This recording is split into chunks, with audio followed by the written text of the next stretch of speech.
بسم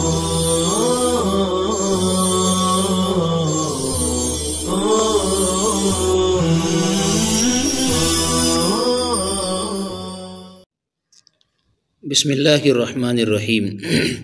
الحمد للہ کفا وسلام علی عبادہ الذین اصطفی اما بعد وقال الشافعی رحمہ اللہ تعالی الدیۃ علی العشیرۃ لأنه كان كذلك على عهد رسول اللہ صلی اللہ علیہ وسلم ولا نسخ بعدہ۔ گزشتہ سبق میں یہ بات ہم نے پڑھی تھی کہ دیت کن لوگوں پر واجب ہوں گی، تو احناف کے نزدیک دیت اہل دیوان پر آئے گی، کیونکہ دیت کی بنیاد نصرت ہے، اور نصرت اہل نصرت کون لوگ ہیں؟ اہل نصرت انہی کو عاقلہ کہا جاتا ہے، جو ایک دوسرے کی مدد اور ایک دوسرے کو قوت پہنچاتے ہیں۔ اس میں اول نمبر پر اہل دیوان ہیں۔ پھر اہل دیوان کون لوگ ہیں اس کو واضح کیا گیا گزشتہ عبارت میں، کہ جو لوگ فوج میں بھرتی ہوتے ہیں ان کا نام سرکاری کاغذات میں رجسٹروں میں درج ہوتا ہے، اور ان کی مختلف جماعتیں ہوتی ہیں۔ تو جو لوگ ایک کمپنی کے افراد ہیں وہ بھی آپس میں ایک دوسرے کے عاقلہ ہیں۔ بہرحال امام شافعی رحمۃ اللہ علیہ کا اس سلسلے میں مذہب اور مسلک یہ ہے کہ دیت اہل دیوان پر نہیں واجب ہوتی، بلکہ دیت کا وجوب خاندان کے لوگوں پر ہوتا ہے، قبیلے کے لوگوں پر ہوتا ہے۔ اس کو کہا گیا اہل العشیرہ۔ یہاں سے اب دلائل بیان کرنا ہے کہ امام شافعی رحمۃ اللہ علیہ کی دلیل یہ ہے۔ پہلی دلیل اس سلسلے میں یہ کہ آپ علیہ الصلاۃ والسلام کے زمانے میں دیت صرف خاندان و قبیلے پر واجب ہوتی تھی، ولا نسخ بعدہ، اور چونکہ آپ کے بعد تو کوئی نبی نہیں ہے، اس لیے اب اس حکم میں بھی کوئی منسوخ ہونے کا سوال نہیں پیدا ہوتا ہے۔ دوسری دلیل امام شافعی رحمۃ اللہ علیہ کی ہے وَلِأَنَّهُ صِلَةٌ وَالْأَوْلَى بِهَا الْأَقَارِبُ، کہ دیت ایک صلہ ہے، صلہ رحمی ہے، اور صلات کے حقدار اقارب اور رشتہ دار ہی ہوا کرتے ہیں، لہٰذا دیت اقارب پر واجب ہوں گی، اہل دیوان پر نہیں۔ وَلَنَا قَضِيَّةُ عُمَرَ رضی اللہ عنہ فَإِنَّهُ لَمَّا دَوَّنَ الدَّوَاوِينَ جَعَلَ الْعَقْلَ عَلَى أَهْلِ الدِّيوَانِ وَكَانَ ذَلِكَ بِمَحْضَرٍ مِّنَ الصَّحَابَةِ مِنْ غَيْرِ نَكِيرٍ مِّنْهُمْ وَلَيْسَ ذَلِكَ بِنَسْخٍ بَلْ هُوَ تَقْرِيرٌ مَعْنًا۔ یہاں سے احناف کی دلیل دی جا رہی ہے۔ حنفیہ کی دلیل کا حاصل یہ ہے کہ اہل دیوان پر وجوب دیت یہ صحابہ کا اجماعی مسئلہ ہے، کیونکہ حضرت عمر فاروق رضی اللہ تعالیٰ عنہ نے جب رجسٹروں کو مدون کیا تو دیت کو اہل دیوان پر مقرر فرمایا، اور آپ نے یہ کام صحابہ کی موجودگی میں کیا، من غیر نکیر منہم، جس پر کسی نے کوئی نکیر اور انکار نہیں فرمایا، تو یہ اس پر اجماع ہو گیا کہ دیت اہل دیوان پر واجب ہوتی ہے۔ اب رہی بات امام شافعی رحمۃ اللہ علیہ کا کہنا کہ یہ حکم منسوخ نہیں ہوگا، یہ غیر مناسب ہے، بلکہ اس کو جو باقی رکھا گیا حضرت عمر کے اس فیصلے کو جو صحابہ کی موجودگی میں ہوا کہ دیت اہل دیوان پر آئے گی، تو کہا کہ یہ دراصل حکم اصلی کا اثبات ہے، اس کی تقریر ہے، اس لیے کہ دیت کا وجوب اہل نصرت پر ہے، اور نصرت کی چند قسمیں ہوتی ہیں، جیسا کہ یہاں بتا رہے ہیں لِأَنَّ الْعَقْلَ كَانَ عَلَى أَهْلِ النُّصْرَةِ، دیت اہل نصرت پر آتی ہے، اور نصرت اس کی بنیادیں مختلف ہیں، وَكَانَتْ بِأَنْوَاعٍ، مختلف طریقوں سے ایک دوسرے کی نصرت ہوتی ہے، بِالْقَرَابَةِ وَالْحَلَفِ وَالْوَلَاءِ وَالْعَدِّ، یہاں شمار فرمایا کہ قرابت کی وجہ سے بھی نصرت ہوتی ہے،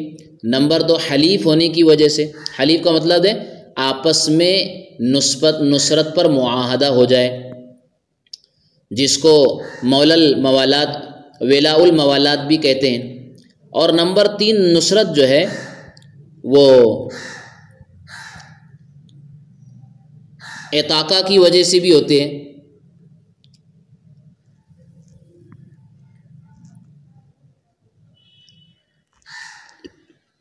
ولاء الاعتاقہ۔ کہ کبھی کوئی ایسے شخص کو آزاد کرے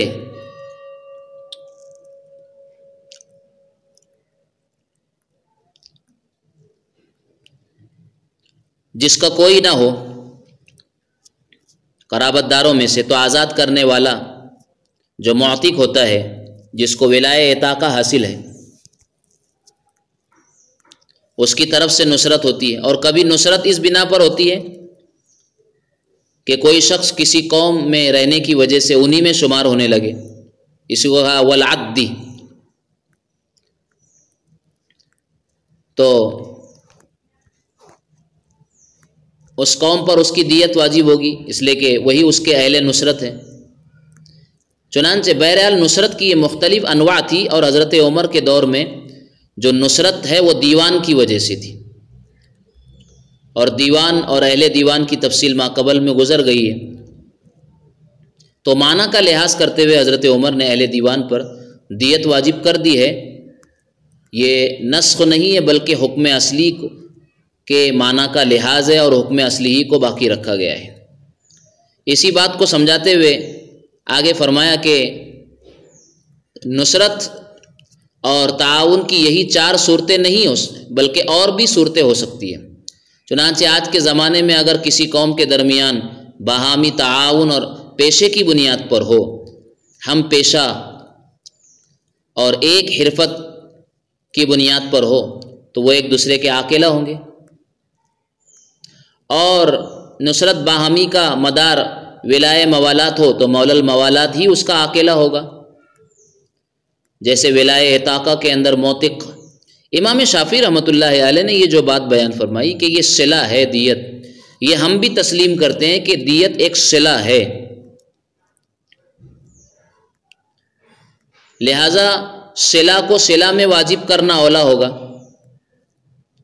اس لیے ہم نے دیت کو اصل اموال میں واجب کرنے کے بجائے صلات میں واجب کیا۔ اور جو عطیات سرکار سے سالانہ دیے جاتے ہیں، ان کی اور اہل عیال کی روزمرہ کی حاجات کے علاوہ یہ بھی صلات میں داخل ہے، لہذا اسی عطایا میں دیت واجب کر دی گئی۔ رہی یہ بات کہ دیت کی ادائیگی 3 سالوں میں کیوں ہوگی، پہلے اس کو سمجھتے ہیں کہ امام شافعی رحمۃ اللہ علیہ نے فرمایا کہ یہ ایک صلہ ہے، تو اس کا جواب دیتے ہوئے فرمایا کہ ہم بھی اسے تسلیم کرتے ہیں کہ یہ ایک صلہ ہے، لیکن صلہ کو صلہ ہی میں خرچ ہونا چاہیے، صلہ ہی میں واجب کرنا اولا اور بہتر ہے، جس کو یہاں کہا کہ وَالدِّيَّةُ صِلَةٌ كَمَا قَالَ الشَّافِعِيُّ رحمہ اللہ تعالیٰ لیکن ایجابُهَا فِيمَا هُوَ صِلَةٌ، دیت کو صلات میں واجب کرنا یہی اولا اور بہتر ہے۔ وَهُوَ الْعَطَاءُ أَوْلَى مِنْهُ فِي أُصُولِ أَمْوَالِهِمْ، اور جو عطیات سرکار سے سالانہ اہل دیوان کو دیے جاتے ہیں، ان کی اور اہل و عیال کی روزمرہ کی حاجات اور ضروریات کے علاوہ یہ بھی صلات میں داخل ہے، لہٰذا اسی عطایا میں دیت واجب کر دی گئی۔ اب 3 سال کی مدت کیوں ہے، تو اس کا جواب یہ ہے کہ حضرت صلی اللہ علیہ وسلم سے مروی ہے اور حضرت عمر سے بھی منقول ہے، اور چونکہ یہ سرکاری انعامات 1 سال میں ایک ہی مرتبہ دیے جاتے ہیں، اور عطایا میں سے دیت لینا یہ تخفیف کی غرض سے، لہٰذا تخفیف کا تقاضا ہوا کہ قسط وار 3 سالوں میں دیت اصول کی جائے۔ اسی کو فرمایا وَالتَّقْدِيرُ بِثَلَاثِ سِنِينَ مَرْوِيٌّ عَنِ النَّبِيِّ علیہ السلام وَمَحْكِيٌّ عَنْ عُمَرَ۔ وَلِأَنَّ سے دوسری دلیل پیش فرمائی، دلیل نقلی عقلی، وَلِأَنَّ الْأَخْذَ مِنَ الْعَطَايَا لِلتَّخْفِيف، عطایا میں سے لینا یہ تخفیف کی غرض سے، وَالْعَطَاءُ يُخْرَجُ فِي كُلِّ سَنَةٍ مَرَّةً وَاحِدَةً، اور عطایا جو ہے سال میں ایک مرتبہ ہی دیے جاتے ہیں، اس لیے قسط وار دیت اصولنے میں آسانی ہے۔ لیکن اگر عطایا 3 سالوں سے زائد میں اگر نکلے، کہنا یہ چاہتے ہیں کہ عموماً تو ایسا ہوتا ہے کہ ماہانہ رزق اور مشاہرہ کے علاوہ فوج کو جو سالانہ انعام دیا جاتا وہ 1 سال میں 1 مرتبہ دیا جاتا، لہٰذا اس میں سے ہر سال کے عطایا میں سے دیت کا ثلث اصول کر لیا جاتا ہے، تاکہ 3 سالوں میں پوری دیت ادا کر دی جائے۔ لیکن اگر وہ عطایا بجائے 3 سالوں کے 6 سالوں میں ہو، جیسے کہ یہاں کہہ رہے فی اکثر من 3 سنین واقل اخذ منها، تو پھر 6 سالوں میں دیت وصول کی جائے گی، یعنی سالانہ بجائے ثلث کے سدس، چھٹا حصہ وصول کیا جائے گا۔ اور اگر اتفاق سے 3 سالوں کے عطایا ایک ہی سال میں دے دیے جائے، جس کو عقل سے تعبیر کیا، تو پوری دیت انہی 1 سال کے عطایا سے وصول کر لی جائے گی، کیونکہ مقصود تو یہ تھا کہ جو دیت وصول ہو وہ ان کے عطایا سے وصول ہو، اور یہاں ایسا ہی ہے۔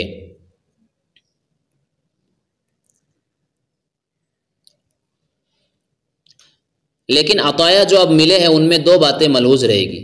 نمبر 1، ان میں دیت جب واجب ہوں گی کہ جب قاضی نے اہل و عیال اہل دیوان پر وجوب دیت کا فیصلہ کر دیا ہو، تو حکم قاضی کے بعد یہ عطایا مجاہدین کو ملے ہو۔ نمبر 2، یہ عطایا آئندہ سالوں کے لیے پیشگی دے دیے گئے ہو۔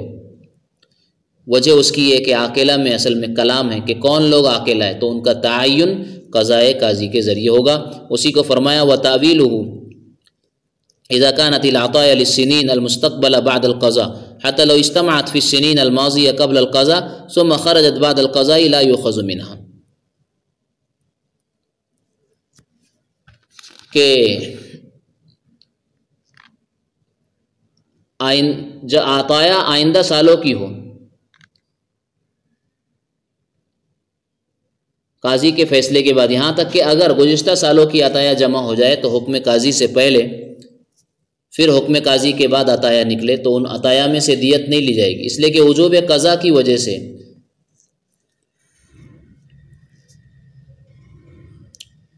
لأن الوجوب بالقضاء على ما نبين ان شاء اللہ تعالی ولو خرج للقاتل 3 عطایا فی سنۃ واحدہ،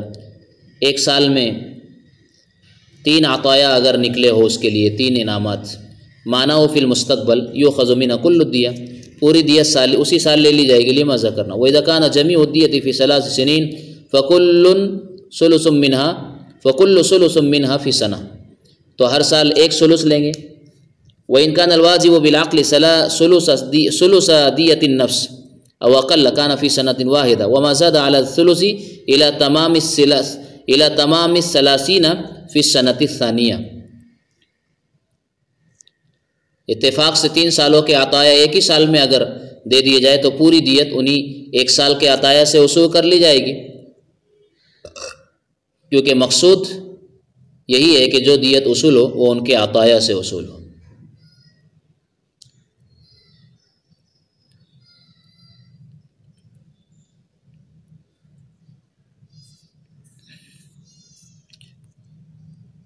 وما زاد على ذلك الى تمام الدية في السنة الثالثة،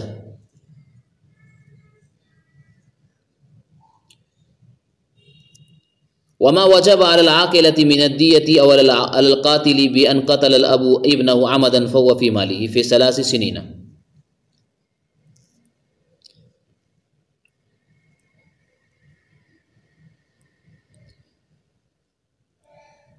فرمایا کہ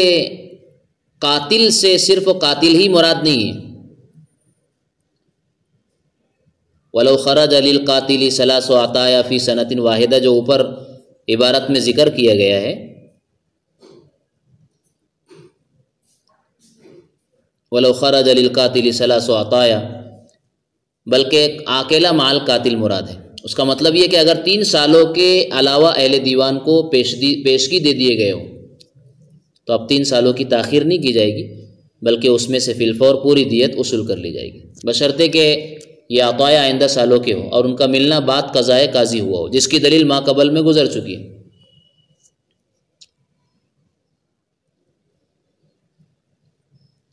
آگے فرمایا تھا جہاں نفس کو خطان قتل کیا گیا ہو وہاں پوری دیت واجب ہوتی ہے اور ہر سال میں 1 ثلث دیت وصول کی جاتی ہے، لیکن اگر دیت واجب نہ ہو بلکہ عرش واجب ہو، جس کو تاوان کہتے ہیں، جس کا تعلق ما دون النفس سے ہوتا ہے، یعنی جان سے کسی کو نہیں مارا لیکن زخمی کیا، جس میں عرش اور تاوان واجب ہوتا ہے، اور اس عرش کی اور تاوان کی مقدار دیت کا ثلث یا ثلثان یا اس سے کم و بیش ہے، تو ایسی صورت میں 1 سال میں کتنا وصول ہوگا؟ تو فرمایا کہ اگر عرش کی مقدار دیت کا ثلث یا اس سے کم ہو تو اس کل کو 1 ہی سال میں وصول کیا جائے گا۔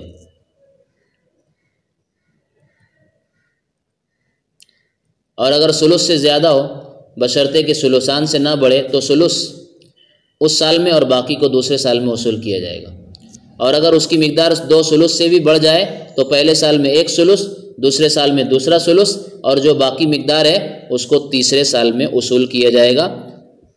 وَلَوْ خَرَجَ لِلْقَاتِلِ ثَلَاثُ عَطَايَا فِي سَنَةٍ وَاحِدَةٍ مَعْنَاهُ فِي الْمُسْتَقْبَلِ يُؤْخَذُ مِنْهُ كُلُّ الدِّيَةِ لِمَا ذَكَرْنَا وَإِذَا كَانَ جَمِيعُ الدِّيَةِ فِي 3 سِنِينَ۔ یہ ساری تفصیل اسی عبارت میں بیان کی گئی۔ آگے والے مسئلے میں یہ ہے کہ حنفیہ کا مسلک یہ ہے کہ دیت خواہ عاقلہ پر واجب ہو یا قاتل کے مال میں واجب ہو۔ جیسے باپ نے اپنے بیٹے کو عمدن قتل کر دیا تو باپ پر خود دیت واجب ہے۔ بہرحال ہمارے نزدیک جو بھی دیت ہو اس میں تعجیل ہے، یعنی قسط وار مہلت کے ساتھ 3 سالوں میں ادا کی جائے گی، جبکہ امام شافعی رحمۃ اللہ علیہ فرماتے ہیں کہ جو دیت عاقلہ پر ہو وہ 3 سالوں میں ادا کی جائے گی، لیکن جو دیت قتل عمد کی صورت میں کسی عارض کی وجہ سے دیت قاتل کے مال میں واجب ہوتی ہے اس میں تعجیل نہیں ہے۔ عاقلہ پر جو دیت ہے اس میں تعجیل ہے، قسط وار ہے 3 سالوں میں، لیکن قتل عمد کی صورت میں کسی عارض کی وجہ سے اگر قاتل کے مال میں دیت واجب ہو تو اس میں تعجیل نہیں ہے، بلکہ وہ فی الحال واجب الادا ہوگی۔ ان کی دلیل یہ ہے کہ عاقلہ بذات خود مجرم نہیں ہے، تو ان پر تخفیف کی غرض سے دیت کی ادائیگی میں تعجیل مشروع ہوئی تھی، لیکن قتل عمد اگر قتل عمد ہے تو اس میں تعجیل نہیں، تعجیل کے ساتھ اس کو لاحق نہیں کیا جائے گا۔ لیکن اس سلسلے میں ہماری دلیل یہ ہے کہ قیاس کا تقاضا تو یہ تھا کہ نفس کے بدلے میں مال واجب ہی نہ ہوتا، لیکن خلاف قیاس جان کے بدلے میں مال کو واجب کیا گیا، جس کو دیت کہتے ہیں، اور جو چیز خلاف قیاس ثابت ہوتی ہے وہ مورد سماعت تک ہی محدود ہوتی ہے، وہاں سے اس کو ہٹایا نہیں جاتا ہے، اور شریعت میں جہاں بھی بطور دیت مال واجب ہوا ہے وہ مؤجل ہے، ادھار ہے، قسط وار ہے، اس لیے اس کو بھی مؤجل ہی کہنا پڑے گا۔ فرمایا ولو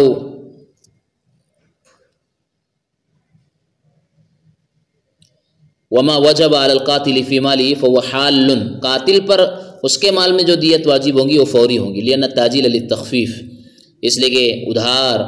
اور قسط وار کا ہونا یہ تعجیل جو ہے تخفیف اور آسانی کے لیے، لتحمل العاقلہ، تاکہ عاقلہ اور برادری کے لوگ برداشت کر سکے۔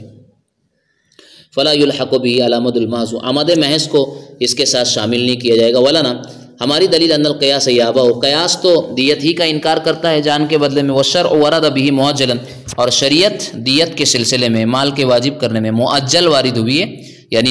ادھار، فلا یتعدہ، لہذا اس کو اس کے مقام سے ہٹایا نہیں جائے گا۔ ولو قتل عشرۃ رجلا خطأ، اگر 10 لوگوں نے مل کر خطأً کسی آدمی کو مار دیا،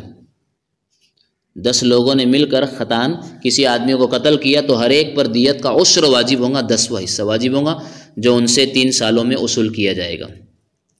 فعلی کل واحد عشر الدیۃ فی 3 سنین اعتبارا للجزء بالکل،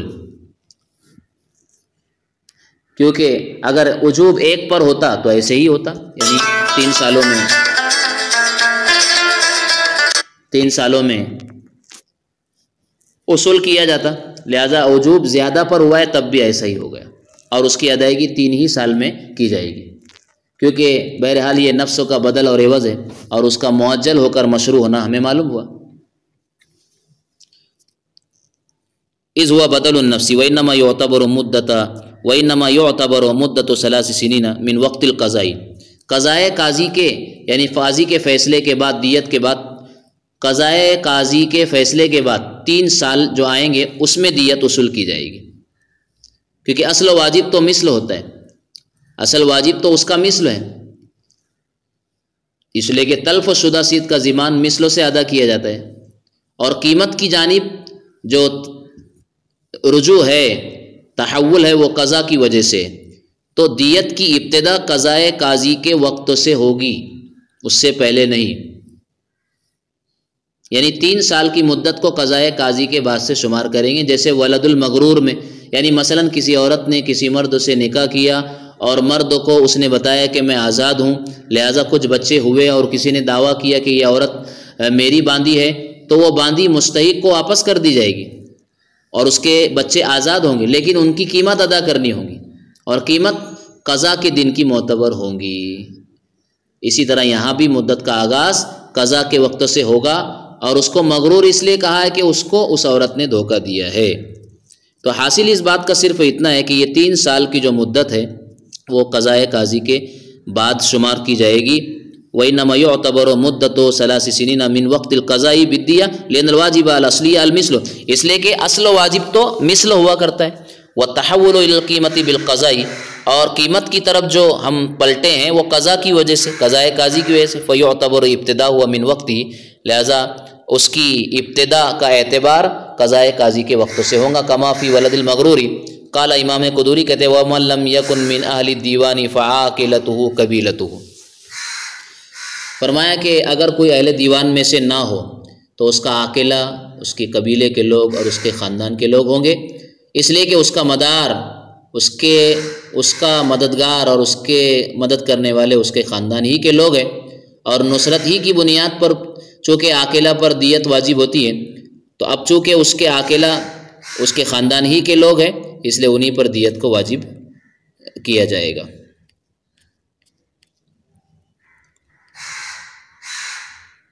اللہ تعالیٰ ان مسائل کو ہمیں سمجھنے کی